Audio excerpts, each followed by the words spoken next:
And with that, it's another Saturday with Vagabond Nerds. If Raymond would like to put up our actual faces. No, because apparently it doesn't want to do it. Oh, nice. Nice. I love this. Morning, everybody. Morning when we can start seeing people. What is going on here? We have a little bit of a... And y'all call me John Connor. Well, yeah, man. I mean, I don't know if it's broken yet. So, I mean, that still remains to be seen. Raymond? It's not broken. Go to brand. I'm on brand, my friend. Go to overlay. We are on overlay, my friend. There we are. Raymond, yeah, Raymond you actually have to push the damn button. By the way, you have my Bible study background up. You didn't switch it out. All right, let me take care of that. No, I think I want to do your Bible study, man. I mean, I would technically say this is not another Bible study. This is very different. This is not another. Yeah, this is true. Not another Bible study overlay, dude. What the hell? I don't know what is going on. By the way, you still have the StreamYard logo up. You didn't even switch over to our logo. I didn't, man. I did not. This was actually set up correctly. Welcome to behind the scenes footage with Vagabond Nerds. If we did not do it like this, it just would not be our style.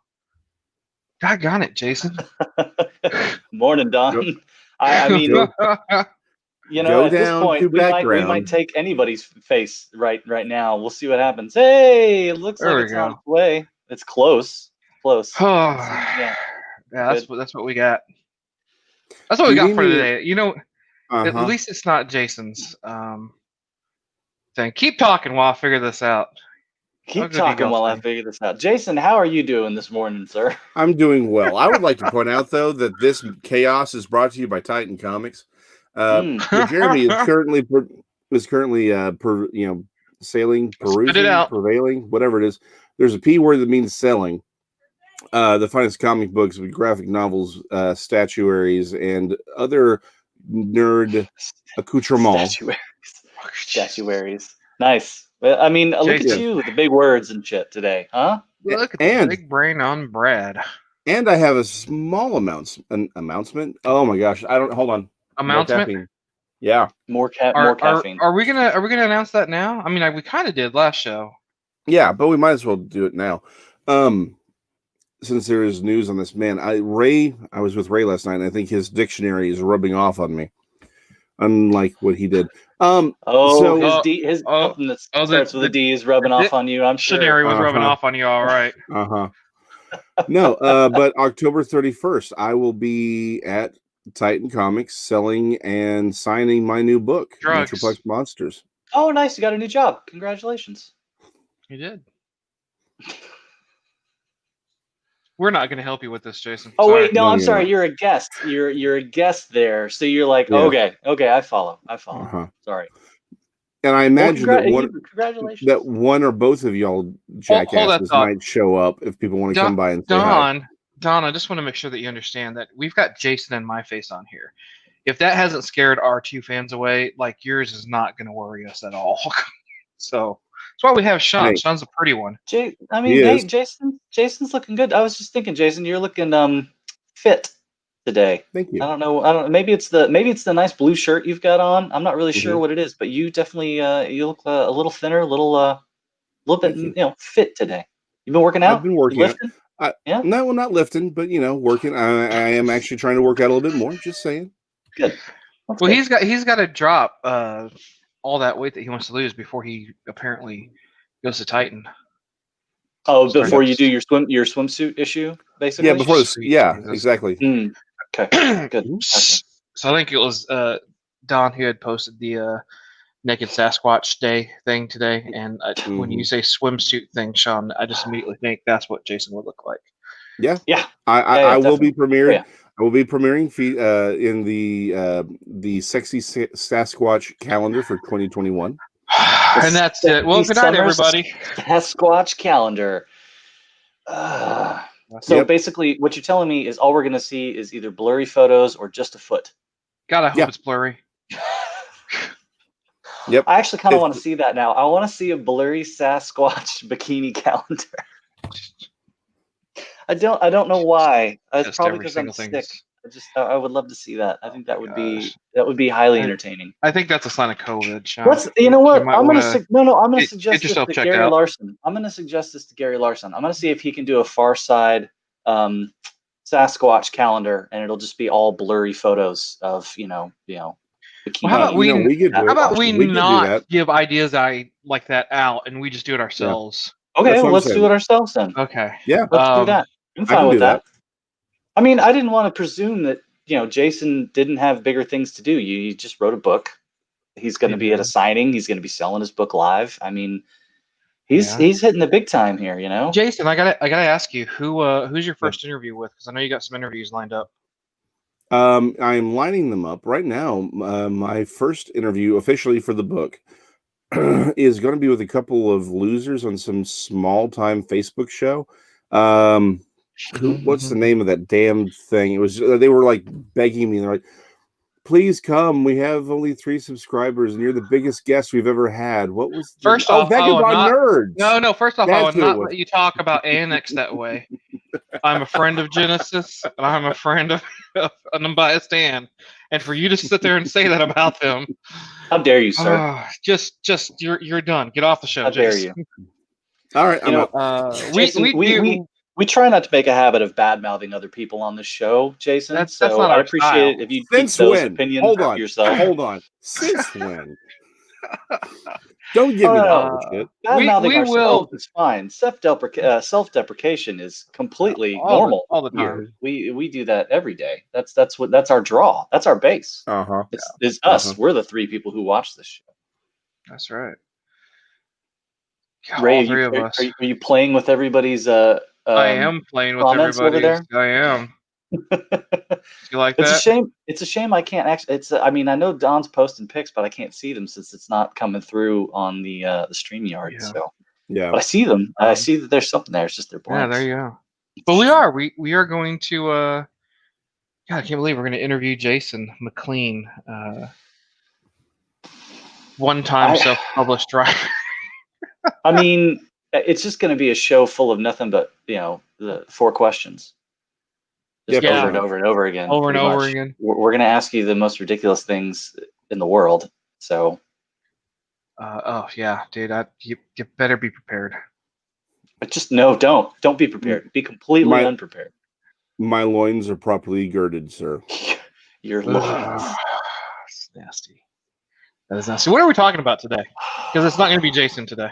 It's not going to be Jason today. Not today, but soon. And for the rest of your life. Jason, what are we talking about today? We do want to talk about Bill and Ted 3. We're going to talk some fandom, but I do think we should probably kick off with some Chadwick Boseman talk. I didn't really want to know if I wanted to start off with that just because of Well, we can end it with you if you'd rather do it. I think Jason's right. I think we should probably start here. And So Chadwick Boseman passed. What day was it? It was just this week. Saturday. Last Saturday. It was last Saturday. No, it was last Saturday. It was last Saturday. So it's a week today. From cancer, which nobody knew was a complete shock to me. By the way, someone is allowed to drop the one F-bomb here for that during this, and that's going to be fuck cancer. Okay. Sorry. Yes. Yeah, that's right. So, Cluck Fancer. Yes. Yeah. Yes, indeed. All of us, and we normally don't share anything like this, but I know all of us have been affected by that horrible thing as far as it affecting the lives of our loved ones. Cancer has touched all. I know cancer's touched all 3 of us for sure. I cannot, and I absolutely can imagine what his family's going through. But doggone it, man. When you start going back and listening and hearing some of the stories of what he was doing for other people, while he was battling this, nobody knew. Doesn't that just make his legend all that much more impactful?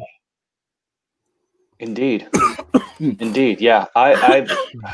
It was so Saturday night. It was I was was getting ready for bed actually, and I saw that post come through that he had passed, and I just it was weird. It almost it almost like shot down the whole week. Mm-hmm. Do you know what I mean? Like it's so strange for somebody that we never knew personally. We never met him personally, but it was just like it was. I don't know why it hit so hard. Maybe it was just because of all the current turmoil and all the other BS that's going on. But I mean, it felt like I wanted to go, really? Like now? Yeah. We had to do this now? Like this had to happen now? Like it feels like it was just being compounded upon one thing after another. And but yeah, man, finding out that he was gone was just like, it felt like a friend's gone. It's weird. I don't know why that was. He was such a charming guy, Yeah, and he was like you said, he was a good guy. He was a legitimately good guy, right? I mean, he actually was doing things to help people. And he felt his sincerity, I think, came across in film. Like he was such a likable person on screen and in real life. And you never heard anything bad about him.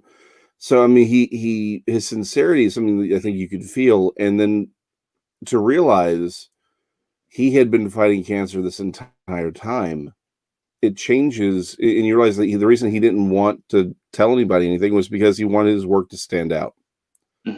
That's principle. That's not something a lot of people have these days.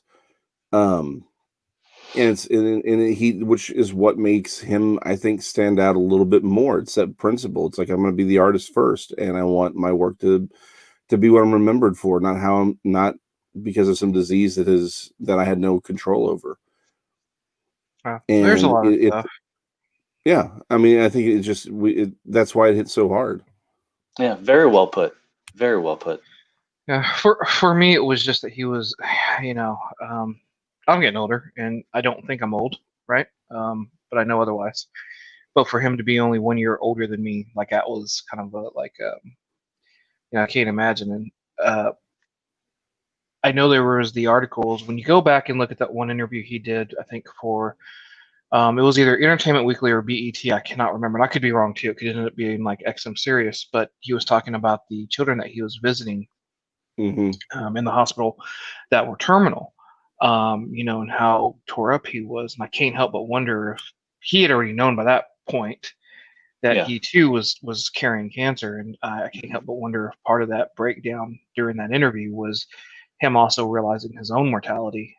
Maybe not to the fact that he thought he was going to be terminal at that time, but just the fact that he's going to have to be dealing with the same thing that these poor kids are dealing with. And I don't know, just curious. You go back and you look at some of the interviews that he did, and it's probably even more impactful the second time around, knowing that he knew what he knew, but he was still keeping his head high.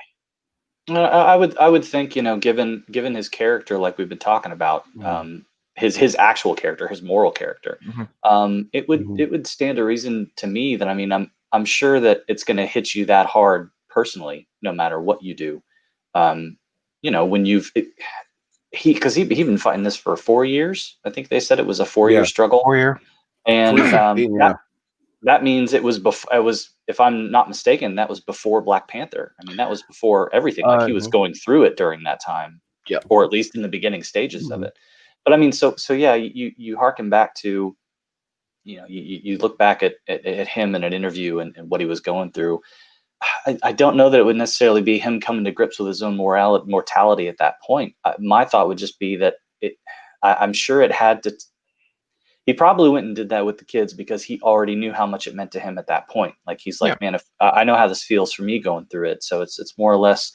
I think that's just him having his genuine reaction. He probably would have reacted that way if he was talking to his family about it over the dinner table. Like that's just how that guy. That's just how Chadwick seemed. That kind of person, and I mean, I think we've been seeing that from a lot of the outpouring of interviews or little, not podcasts per se, but these little recordings from different artists and different actors and actresses who get on and say, we knew him and how he touched our lives and that kind of thing. So, so certainly he will be missed. Don't even care about whatever Disney or them are working on. It's just like, dude, this guy's. The heart goes out to his family. And those that knew him best. And there's so much more out there that he left for people to go see that maybe like we don't really talk about much on this show, given our general nerddom, right? But I mean, there's 21 Bridges is a movie he did. There's 43, which is 42. Is that 42? 42. Jackie Robinson thing. And then Thurgood Marshall. There's a lot of stuff that he's done. More movies that he's done that are drama. Get on up, the James Brown biopic, which he was fantastic in. These are all. I mean, they're all on my list now because I didn't really. It's like it's one of those things you feel now that I would have liked to have seen them when they came out. I can't believe I missed them at the time, but I will tell you, rewatching 42 the past weekend, that one hits harder. You realize there's a lot more of his self in the character than probably when I originally watched it. So to see him go through those portrayals as Jackie Robinson was really, again, the word here is impactful. So yeah, man, he'll be missed. Yep, I mean, for sure. I'm gonna miss him. So. Yep. So to Chadwick and his family, everything with him. So there you go. Let's talk about something a little bit brighter, a little bit happier. Politics. So I was watching CNN this weekend. I'm just kidding. Just kidding. We're not that vagabond. But I will say, go Stars. If you're a Dallas Stars fan, God, man, overtime shooting, just sudden death. But before let me call out the tying goal. 3 minutes and 30 seconds to go in the in the third period. Holy crap. I mean, just watching all of them celebrate that one goal and then seeing the look of son of a bitch on all the Avalanche when they're just going, oh God, we gotta keep doing this. Like that was that's a magical moment to see that happen. And then you're right. The winning OT goal is but the Avalanche had put together 2 back-to-back great games to force a game 7. Dude, they rallied. Yes. You gotta hand it to them. Because I thought we were getting ready to just maybe not a sweep, but certainly in 5. That's what I was feeling. After watching games 1 and 2. But just to see them fight back and claw back, and so to your point, when they made that final go, they had to be thinking, "Man, come on, we've done so much to get here." Like, not now. There is a marked look of defeat on everybody on the Avalanche bench. When you just see them holding the sticks and they're like they're looking around like, "How are we going to do this?" You can just see them going, "How are we going to pull this off?" And I mean, I've the answer is you don't. You didn't. Yeah, I know. Well, but still, dude, they fought really hard. And I mean, I've seen the Stars. I've seen the Stars in that same position so many for about 19 years. Yeah. Well, I mean, technically, you're right. You're right. So yeah, but I mean, not just in the position in the playoffs, but yes, they have. I mean, for the times they have been in the playoffs, but that feeling, seeing them feel that way on the bench. And just look around like, man, what do we have left in our tank? How are we going to? We don't have any more gas. How are we going to get this through? So, but it was very, very cool to see them advance. And man, at Game 7, I can't wait to see what comes next. Here's open. Sorry, while y'all were talking about professional polo, I was just kind of scrolling down. I wanted to see what everyone was posting. Are you bringing it up for a reason, or are you just rambling like you normally do? Well, no, because for whatever reason with the posts, I know what Jason's talking about. We can see, you see people posting. Obviously, there's some pictures going on, but we can't see everything coming through just because of the way the integration works. So we got to be on Facebook to check that out. I have to be honest. I hate that word this week. Integration. just from an IT standpoint. So anyway, oh, by the way, not... Christie's. I'm gonna kill you, Ray. Yeah. I'm gonna push you down. No, never mind. No. I'm not gonna do that to you. I'm not gonna do that. That would be too kind. Yes, I'm gonna push it. You know, we're gonna welcome to Sean's House of Stairs. All right. Wow. That's all I got. Just wow. My wife would like to point out the word I was looking for earlier was purveying.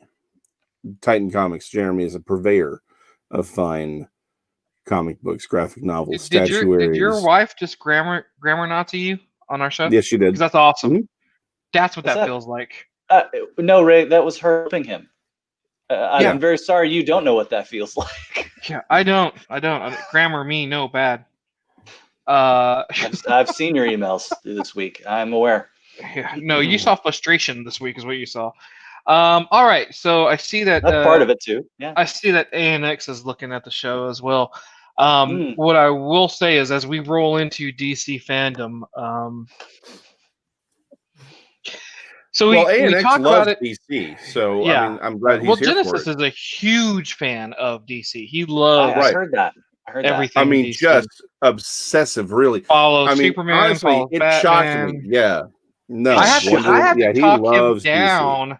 And let him know how much Marvel actually does put out, even though DC is the better brand. I don't think he's even seen a Marvel movie, has he? I don't think he has. Not a single one of them. Sorry, Genesis. I'm little show pushing. All right, punching the bear. I can't believe we poking the bear. No, I mean punching the bear. I know what I said. We're punching the bear. Punching the bear. All right.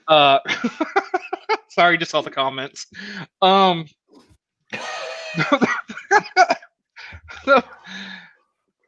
we get off our show from 2 weeks ago, and we were talking about, hey, go watch DC Fandome, and then DC just decided to drop the bomb on everybody. Yeah. You take what otherwise would be a end of the show feature with the Wonder Woman trailer, and that's the first thing you show, and it's like, wow, okay. It does look good. It looks real good. I like it. I did get a chance to talk to Genesis, and he said he loved the comedy of the thing. And I'm laughing about that because he's absolutely against this movie. I'm gonna stop talking about them and stop promoting their show. But might as well promote. You know what? Go watch ANX Gamecast or listen to them. We watch them. I can't remember. Don't worry about that. They had a guest recently, and he was horrible. I know. Ruben, I think is what his name was. Yeah, Ruben. Yeah. Ruben. Although I hear Royal Malarkey is actually pretty good too. Yeah. They did a New Year's show, the 2019 into 2020 New Year's show. I listened to that. That was I enjoyed that show, by the way. There you go. A lot of history on that one. There you go. So DC Fandome just came out guns a-blazing. I mean, I'm not going to spend too much time with them. I don't think we should, because everyone's already talked about it or abused it over the past couple of weeks. Abused it. Yeah, I know what I said. Because there are some people that are just like, man, this was overdone. But let's talk about it from a technical perspective. They did infinitely better than a lot of other virtual cons that were experimenting with different styles over the summer. And that's not anyone's fault. COVID made everyone have to think really quick. And it just, unfortunately for some, it didn't happen. Some it did. But I was in awe of how well the presentations were going, how they had it set up. I will say probably the thing that helped them out a lot was the fact that a lot of it wasn't live. It was all pre-recorded, so that they could kind of test and see how this was going to be done. They've got DC Fandome 2 getting ready to drop, I think, later this month, which will cover more of the comic book aspect and more of the TV show aspect, allowing them to have more time. It is going to be a 24-hour event again, but I don't know if it'll be like this past one where it was 12 hours of new content during that span. and then they repeated it the next 12 hours, or if it's going to be a legitimate 24 straight hours. Is that what? So I didn't. I mean, I only watched pieces of it. Is that what happened? Was it actually only 12 hours, and they just repeated it for another 12? That's what I had kind of saw. I mean, maybe I'm wrong, but okay, because they were. I mean, they were advertising it as that they're like 24 hours of pure DC. Yeah. I think bullshit. I was like, all right, whatever. But, I think that they tried to do that, right? Like, I really do think that they tried, and I think at the last minute they thought, you know what? If we don't allow enough time to go through and just kind of let it sit there, why don't we split this? And during that time of splitting it to come up with a FANDOME 2, now they realize, well, we can do a legitimate 24 straight hours. Why not separate it over 3 days like any other convention? I don't know. What are you listening to there, buddy? Nothing. You just hate you some days. John, is your phone off? It is now. Okay, thanks. Hey, hold on. One time in how many years? One time. Peter, tell him everybody gets one. Everybody gets one, and that's the first one. But that's the first one. In how many years? 4. Hold on. No, that's not 4. Is it 3? We're coming up on 3, aren't we? I don't remember. Because we were hold on. We were in the last hellhole. Then I took my sabbatical. He's got a point. Yeah, I think it's 3. Yeah, I think we're on 3. Man's got a point. All right, so we're on 3. We're on 3 at least. All right, yeah. You're on something. That's me turning off the speaker over there. That's not the same thing. Good. That's good.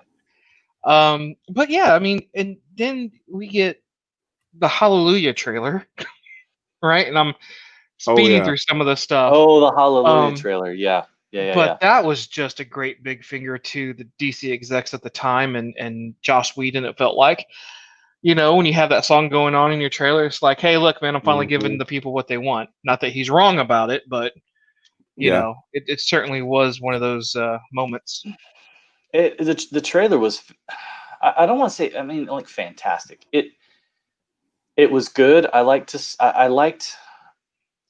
fact that you're watching it and you could obviously tell how much changed between Snyder and then Whedon stepping in and taking over the reins. It's just it's an entirely different kind of flying altogether. It's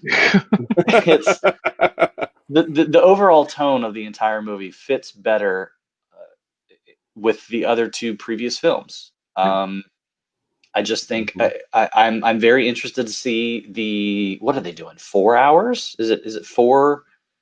Is it 4 different hour-long releases that they're doing on HBO Max? It is, right? That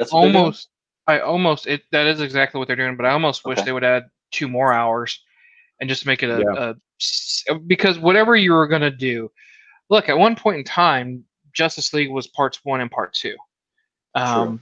With, if memory serves me correctly, with the final chapter of the Snyderverse ending in Man of Steel 2. Add 2 more hours. Add 2 more hours, make it 6, a 6-episode miniseries. But what if they don't have those 2 hours, right? He's got to go back and take what he's got. Yeah, and you're right. You're right. And I would rather see that now than wait another year and a half for filming and reshoots after all this BS wraps up. Yeah. I'd rather see something more immediate versus just waiting this long. And is it going to be immediate? I mean, it was at the beginning that it would be coming out Q1 of 2021, and now all HBO Max is saying is we are going to release this in 2021. But that's it. They're not giving any definite dates anymore, and I think that's due to the fact that things keep changing. So I mean, we're fluid. Everything's fluid right now. Yeah, like Ray Fisher. You guys see that this morning? So no, I didn't actually. Okay, so I saw something last night. What happened this morning? Because maybe something new. It was last night. It was last night. It happened last night. So go ahead then. Yeah. Ray Fisher, as he's been doing, has just been railing against the machine, specifically Joss Whedon, Jeff Johns, and I'm missing. I find that funny because he played Cyborg. That's the only reason. You're welcome. Yeah. And one other producer that just escaped my mind. Just about the harassment, and to hear some of the stories, and to hear some of the stories come out about Whedon's past works as well. Not to knock anything that he did, because I mean he's put out some really good stuff, but the attitude and the the horror stories that they're painting about how either vindictive or violent he's been. I mean, that crap's got to go, right? So I'm all on Fisher's side for that. Then Fisher goes on to tell a story about how the current DC or Warner Brothers brass reached out to him, and they're like, "Look, we're going to throw Whedon under the bus. We're going to go throw the other. Why can I not remember the other exec's name? We're going to throw him under the bus." Yeah, that's right. Yep. And we just want you to go easy on Jeff Johns, because Jeff Johns is still there in an executive capacity where he is thoroughly working with the DC brass. Yeah. So, of course, what Fisher does is, hey, so DC just told me that, if I let everything go on Jeff Johns, and of course that led to a whole different thing. Warner Brothers, who has been quiet this entire time, has been trying to help, finally goes, you know what? No, enough's enough. One, we did not call you about that. We called you about, negotiating your offer for The Flash.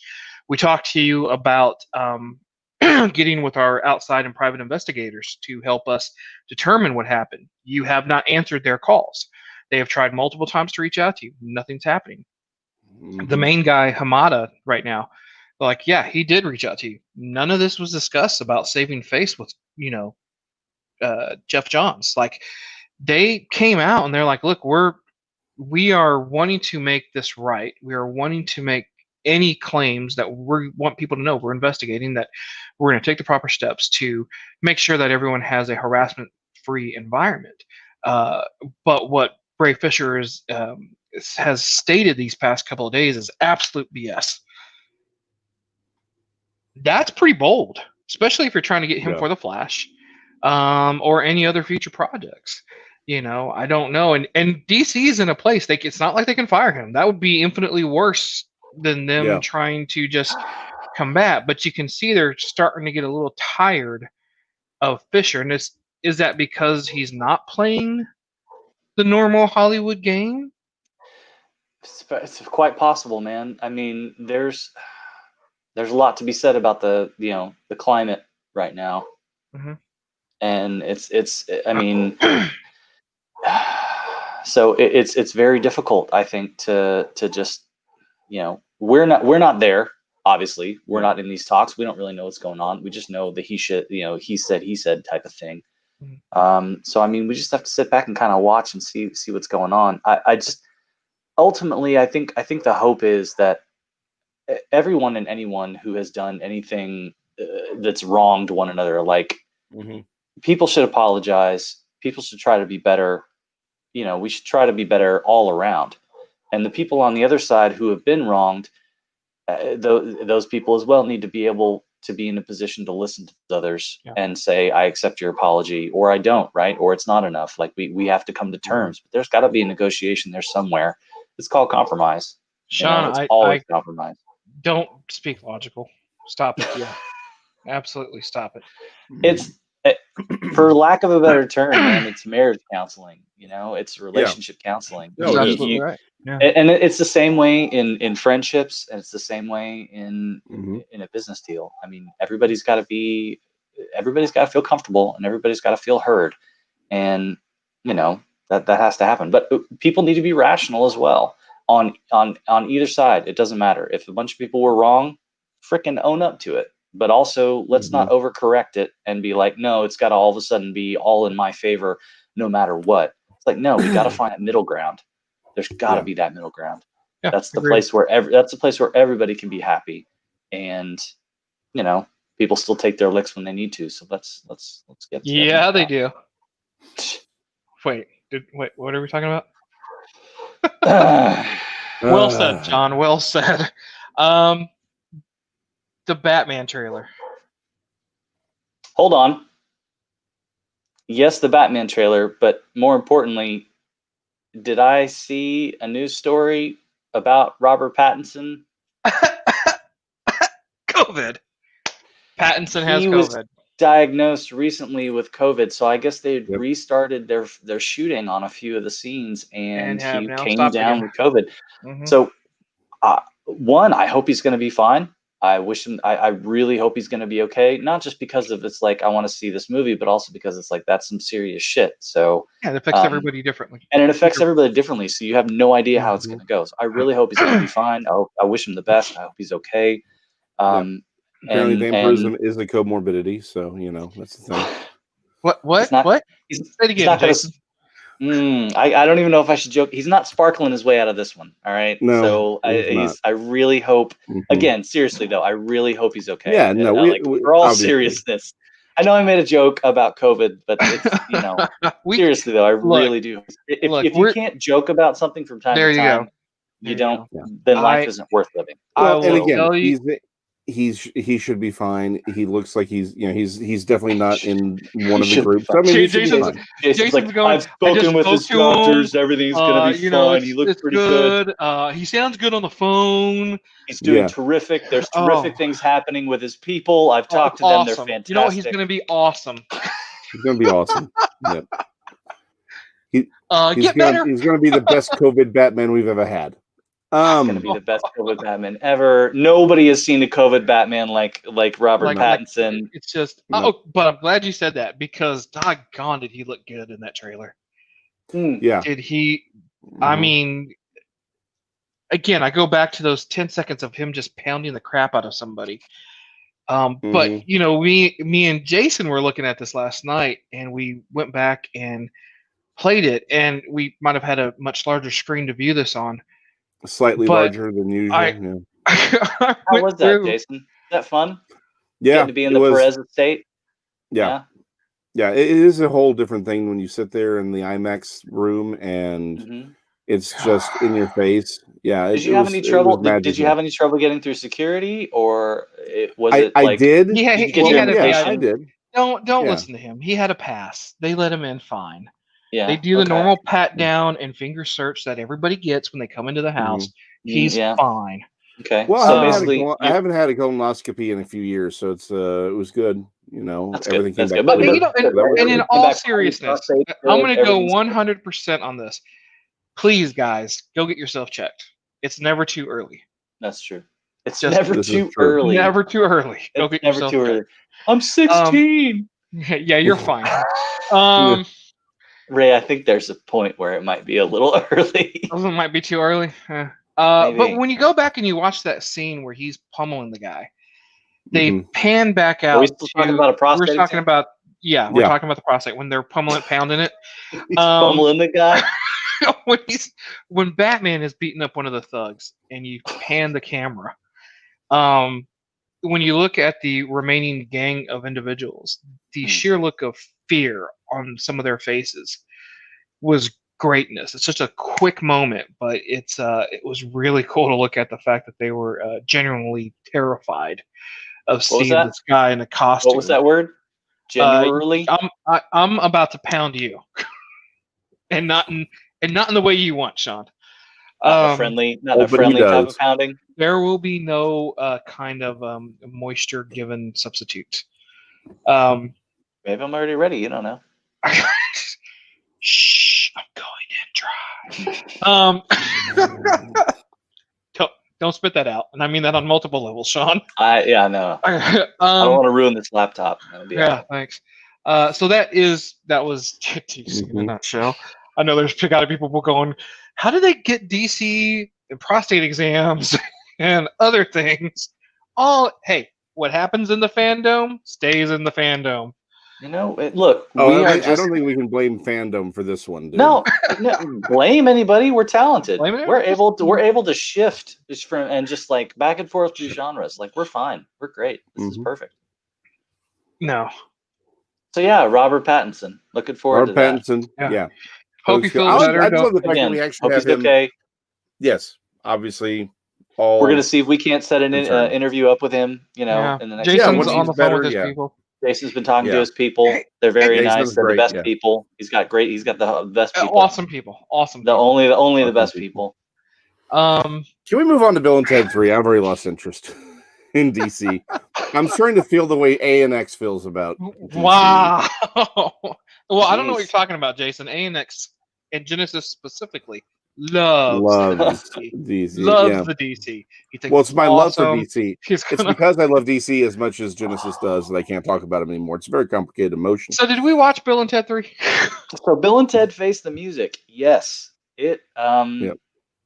I did. Yeah, we did. So I watched it Saturday night, the opening night, as it were. As did I. Okay, Ray. Yeah, and so Jason, you just caught it Last recently. night, yeah. You've got a nice fresh viewing. What did you think about it? I'm gonna no spoilers. I'm just for this part. There's one thing at the end I want to. When we're at the end of the show, I do want to spoil one thing, but overall, it is the most Bill and Ted movie that's ever existed. I mean, that's a compliment. Right? That's a compliment. Good. No, that's accurate. I know. I wholeheartedly agree. That's actually that's a very we're gonna take this time really quick just to remind ANX. Shut up. Go ahead, Jason. No one should Bill, agree with Jason. Yeah, it's the most Bill and Ted movie that's ever happened. It was sincere. There was a sincerity to this one that I really appreciated, and I think Ray brought this up last night. Kevin Smith called it adorable, and I agree. There's nothing about this movie that I would change. It was good. It was just enjoyable in a year of. Don't steal my line. Don't steal my line. I'll let you have it. He can say whatever he wants to say. It because I know what he's going to say. Yeah, you steal all my crap. Anyway, in a year of spectacularness, this was a bright point. I just loved watching a movie that was fun and happy and hopeful and optimistic. Sean? Yeah, I agree with Jason. I think that the movie itself overall was, I mean, it did exactly what a Bill and Ted movie needed to do. I was really worried, and for anyone else who hasn't seen it yet, if you're worried that it's going to be too cheesy or too corny, it's not going to be too much of any of those things. It's going to be exactly the amount of corny and cheesy that it needs to be.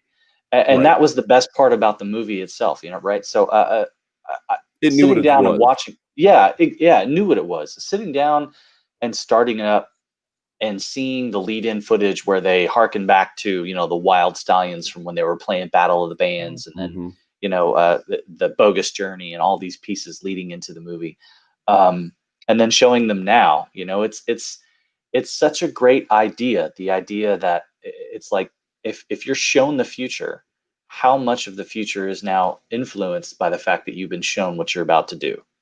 And that's pretty much the basis of the movie is what happens when you know what's coming. Are you working too hard? Are you not working hard enough? What is it? And that's just the idea behind it. And it was so well executed. It knew what to exactly what Jason said. It knew what it was. It knew what it was. It played to that strength. I mean, my wife looked over me so many times with this look.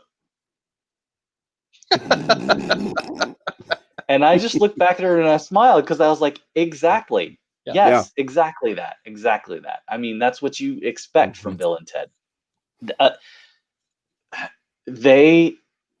There was at no point where I was like, oh, how many years has it been? Has it been 30? Is it 20 years? The second one? Yeah. Well, how many years? For sure, 20 years. Okay, let's say 20 years. Plus. It's been 20. It's been 25 years, I think. At no point did I feel like, oh yeah, it's been 25 years. It just immediately, I was like, oh hey, it's Bill and Ted. They're on the screen again. Like that was the best part. It was a seamless blend into this current. 28 years. Almost 30 years. 28 years. Again, at no point did I. Never did I go, man, this is dated. And that was the biggest worry for me, was the fact that they were so. If those two movies back then, that was a surfer boy, valley boy kind of joke. I mean, that was like Dumb and Dumber at the time. You know what I mean? It was 69, dude. It was encapsulated in an era, and so the fact that they can take something from that era and bring it forward and not have it feel dated was very impressive. I guess that's my biggest takeaway from it, is the fact that even though it still is Bill and Ted, I never felt like it was dated. Not once. It was really good. I enjoyed it. This movie could not have come out in a better year. And I mean that with all the weirdness that it states. I think that if you had dropped it last year, if you had dropped it next year, it had to be this shitty ass year. It had to be this year because it was so hopeful, had so much faith and hope in humanity. And the ending just made me wonder, my God, why can't we all be that way? Like, why can't real life just be like that? That never give up, and everybody understands that, and just being, for lack of a better term, just being more human than what we are currently. This movie had recognizing that other humans exist besides just yourself. The humanity that went into this movie surprised me. The humanity. Because it's crazy, and I enjoyed every bit of it. And to Jason and your point, you're watching it. It's campy, it's sappy, but it's in all the right ways. It's good. Like I didn't want to look at it. Now I've seen it twice, and it got better with the second viewing. Like, I didn't think that would be possible. I thought I'd feel about it the same way as I did the first one. But even on the second viewing, it was more impactful. You could pick out all the little nuances that went on, which you can do on any second viewing of anything. But I mean, let's be honest, there are certain movies you don't want to see a second viewing of. But this one was it's what it needed to be. And I think Jason nailed it last night when he was like, it's more Bill and it's the most Bill and Ted movie that could ever Bill and Ted. And it's a great comment, because it was like, there was nothing that we should have not expected. But the execution of this movie was done in such a way that I just enjoyed it. I enjoyed every last part of it. Can I just one? I think we do need to acknowledge their daughters and what they brought to the table. We have another 15 minutes, so I think exactly. Let's go on. Right. So Samara Weaving and Bridget Lundy Payne.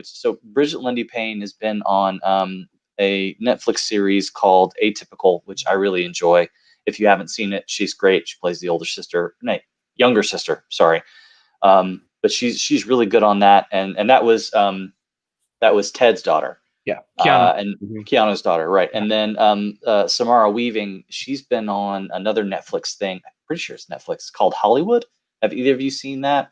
It deals with it's fictional Hollywood based on reality, but fictional Hollywood in like the I want to say 20s, but it's not 20s. It's like 50s, 60s, early 50s, definitely early, somewhere around there. Anyways, a very interesting one season, one and done run. It's not going to have another season. It's quick and it's over. But it's interesting because it takes actual factual characters out of Hollywood from the past and puts them into, it was just in between where it was black and white movies, and then we're about to go into color and that whole thing. So, but anyways, so the two of them have been in that previously, and to see them act in this capacity, just to embody, I feel like they were the bridge between the old movies and the new movies, because they were those teenagers now, and they still played almost Bill and Ted as they were back then, right? So it was like it allowed the movies to connect with one another. It was they did such a good job. Man, they were good. Ted's daughter mimicked him in such a way, down to the body language and mannerisms. Yes. That was exactly my observation as well. That it was like they were aping Alex Winters and Keanu Reeves from the original film. They're like, this is what you need to be like. And you're right. It was their body language, their facial expressions, their tics, all the same. It was brilliantly inflection, done. Everything, the way they spoke, it was very well done. And the music that they were like, the fact that they were going so deep into that's something that I appreciate personally. I was gonna say, you had to have loved that. Yeah, the fact that they were just going so deep into the music where they're talking with one another, and the way they are talking. The last 3 bars. Yeah, that whole thing. I was just like, oh my gosh, if I had enough people to talk about that kind of bullshit with, right? I'd have a different podcast. But But instead you're stuck with us. Yeah, you're stuck with us here. So but no, seriously, they did a great job. The two of them were amazing. It was really, really good. We'll heads up, spoilers for the next couple of minutes. Favorite scenes?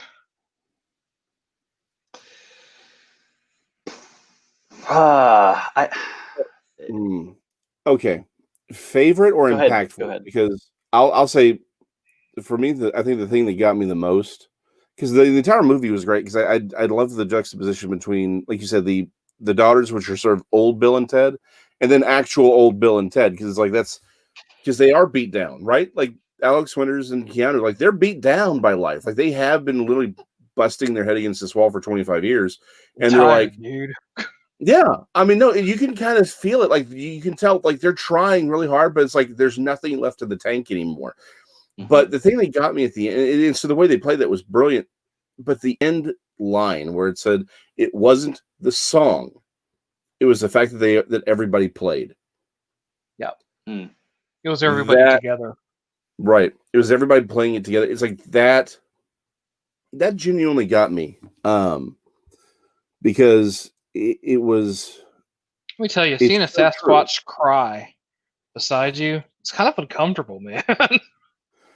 Well, it's just, if I can get serious for 2 seconds, like the thing, yeah. Well, the thing that bothers me about where we are is like everyone's trying to have their own little piece, and it's like, do we not understand how cultures even work? We work. It's like we only work best when we work with one another, when we learn from one another, when we embrace one another. And we're not trying to say, well, this is mine, this is mine. It's like manga. We wouldn't have manga or anime without the exchange of ideas, right? Throughout history, artists, musicians, we've reached out to these other cultures because we want to learn from them. Like one of the interesting exchanges is between Europe and Japan up before World War II, but then after World War II, you had all these Japanese artists looking at Snow White and these early Disney films. And they're like, this is amazing. And they create what we consider to be manga and anime. And now it's coming back over here and inspiring a whole new generation.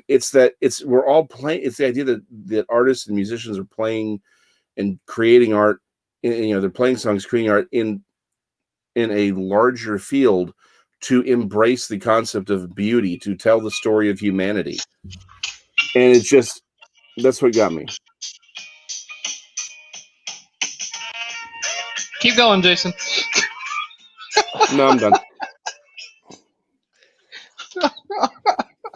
He's got a very good. I absolutely agree with him, though. He's got a very good point, and it was. It definitely was. That was, to his, like you said earlier, the overall feel of the movie. It was just. It was needed. Yeah, I think this was needed overall, but I don't know. As far as. Yeah, as far as scenes go, I enjoy a particular who wouldn't have manga about the atomic bomb. Yeah, that's You're welcome. That way, yeah. Well, there's the physical depression as a result of the bomb, and then there's the depression that occurred. Yeah. But I'm mincing words. All right. So, anyways, Genesis just threw us all off, man. So coming away from the atomic bomb, no, I don't always like scenes that are. I mean, yes, I enjoy scenes that are very touching and heartwarming and very impactful, but I also enjoy a scene that's just, I think, well done. To me, that just made me smile. The one I found the most enjoyable, whatever it is. And so, Ray, I think the thing that I would say. For me, my favorite scene is Jimi Hendrix playing to Mozart. Yes. That was my favorite scene. And the smile on Hendrix's face as he was. Yeah. Well, and Mozart's face. Yeah. Like that piece. Yeah. Like I just that scene, that was a very well crafted scene. Let's take out all of our harpings on anything, because where the hell did he get an amp? How could he just plug his guitar into this thing? Plugged into the thing. He plugged into the thing. Like, it's cool. Yeah, my brain immediately was like, what is he doing? And how is it convenient that he could just be like, oh, I'm gonna reach in here and just plug this shit in? Like, no, that's not how that works. But anyway. So like when I remembered, oh yeah, it's Bill and Ted, and I checked my brain, right? When I was like, oh wait, let's just turn that off. Yeah. Seeing him play in the street and Mozart and the two of them having this duel, I just, it was fun, and it was also fun to see the inspiration of these artists who inspired other artists. Because I mean, that's legitimate history. Yeah. Right. Yeah. These artists that they get together to do these things. I mean, except for maybe the drummer. I don't. Yeah. We can't. Yeah. Who knows, right? Who actually knows? Right. But the rest of it, where we do have some documented history on that piece, it was neat to see them incorporate that. And from the music standpoint, I really liked the scene between Jimmy and Mozart. That was good. That's my favorite. To play off of that, then Mozart with the flautist, it was, yeah. I love that because, and he's again, it's like no, they can't talk to one another, and it was, but it's like he plays the her universal flute. language. No, exactly, and he plays her flute. And she's like, "Cool, let's go do this." And how happy he is that she's there, right? Oh yeah, he's giddy. No, I mean, he is giddy, legitimately, like clapping hands, those little frilly wristed bullshit hanging out of his surcoat or whatever. Yeah, he was giddy as shit. It was great. Well, and again, what they did with Louis Armstrong, where he plays the trumpet, and that's when Jimi Hendrix was like, "What just happened?" Yeah, that was the other thing that threw me off. Is they're sitting there showing an iPhone to Louis Armstrong, and his thing is like, "Man, who's this guitarist?" And like darn well, it would have been like, what is this? What are these pictures moving across a small device? There's 1922. You just start laughing about it. Yeah, there's a ton of disbelief that must be suspended to watch these films. Oh, but absolutely. If you think back to the original films, it's the exact same way. Like there was never any question. Oh, the phone booth showed up in the middle of my thing, and I just scooped up Beethoven, and we left, and he was cool with it. Like, no, he would have been kicking and screaming and fighting and biting somebody. Especially looking at the booth going, what? Well, and I mean, you can't hear anything, so you got to be freaked out, right? So, yep. That's because Beethoven was deaf. We got it. Joan of Arc. I think I saw a crack thing where they were talking about Joan of Arc, and they're like, did Bill and Ted cause the French Revolution? French Revolution. Like, it's like, what if? Yeah, what if Bill and Ted was she goes on this trip and she's like, what if that she thought that was God? And I'm like, oh my gosh. Hey, Royal Malarkey, do a bit on that. That would be that could be fun. That could be fun. I know both of you are probably thinking, man, it's gonna be the scene with the daughters at the end and blah blah blah. Not my favorite scene. Wow. Impressive. Enjoyable scene. Loved it. I loved it. My favorite scene had to be the couples therapy. Yeah. Watching the therapist lose her ever-loving mind in every scene that she's in because she's like, what is going on? She's like, well, I mean, they're all princesses in a sort of... No, we're legitimate princesses. She was born in 14... We were born in 1408. Well, she was born 1410, and she's just like, there was like, what is going on? When you say 1410, I mean, are we talking about a metaphorical feeling? Like, exactly what do you mean by that? Yeah, no, that was good. Just seeing our older selves have arrived. We'll be back. Yeah. Just watching her lose her psyche again. What is just like that had me rolling so hard. And George Washington appears on her couch. She's just like, no. She's like, no. Just like, because you could tell, like, she's like, this is not happening. I'm not going to put up with any of this. These are lies, and the devil be damned. Like it was that. Just because she is your outside contact looking into this entire absurdity that is their world, and she's just like, no, I'm not. No, this isn't real. I hate the people that are doing this to me. This is horrible. How dare somebody try to pull this joke? Typically speaking, and I'm going to be making some summarizations here, and I probably shouldn't, but I mean, a lot of therapists are in therapy themselves. And they do so because they're therapists. Like that's part of it. They understand the benefit of it. And a lot of them will say, well, I'm not above being in therapy as well. So it's like, if you're a therapist and you're clinging to all these realities, and something immediately starts unraveling, it's like, and you have no explanation for it. I can imagine that reaction that she's having, which is just, it is disbelief going, this is not fair. I've built my whole world around logic, and this is bullshit, and I'm not going to stand for it. And I'm not having it. Well, okay. No. Speaking of logic, Kid Cudi was like, Kid Cudi. I'm sorry. At some point, they were like, you know what? Let's become an episode of The Simpsons. And it's like every time, it's like it was always Kid Cudi. Like it was like an episode of The Simpsons. I love the last I thing. just loved it. For Keanu or Ted. Excuse me, Mr. Cuddy. Could you just get to the point? Like, Kid Cudi, we don't understand what you're talking about. Just get to the point. Kid Cudi is the skeleton key. Yeah. Of that movie. Yeah. What gets us out of this? Kid Cudi will tell us. Yep. Yeah. It was good. It was good. And it was push the infinity button. Yeah, and he was dropped in their lap. Like they needed a vehicle to get them through this, and it was definitely him. But in a good way. Again, in a good way. Check your brain at the door. Watch the movie. It's fun. All of these are historical figures, with the exception of Mr. Cuddy.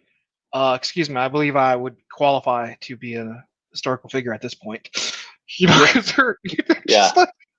just none of them. They all take it seriously and don't take it seriously at the same time. That's probably the best part. Is they are playing it in a serious manner. It is a serious. It is if you don't take it too seriously, it's exactly as serious as it needs to be. Oh, love it. I'm sorry. Watch it. Watch it. It's just too close. Yes. My restraining. Oh, the restraining order finally expired. It's like, jeez, man. William Sadler is a national treasure. Yeah. One does not get to rock. One earns the right to rock. My goodness. I'm Dennis. I think we're good. Sign us out. We're never going to end better than that. We're going to skip the next show to come back at you October 3rd. So October 3rd, we will be going live again. We will be interviewing a young, influential book writer extraordinaire. I understand he's in his early 20s. That's all we can say. He may have eaten a child. We don't know. He may. We just don't know. Join us next time. In my belly. Jeez. Jason, just sign us out. Don't forget to mention the greatness that is Titan Comics. Again, thank you for putting up for whatever the hell this show is. Again, we'll be back October 3rd. Thank you to Titan Comics. Y'all go see Jeremy, again, purveyor of fine comics, graphic novels, statuaries, action figures. Statuary. Statuary is a word. Shut it, you. Action figures and other paraphernalia of nerddom. If you want to get in contact with us, and why would you want to, it is vagabondnerds@gmail.com. We appreciate all three of you who are watching this. Annex, I'm not apologizing to you. But we'll, in the famous words of Bill and Ted, be excellent to one another and party on. Indeed. Cool. See you guys later.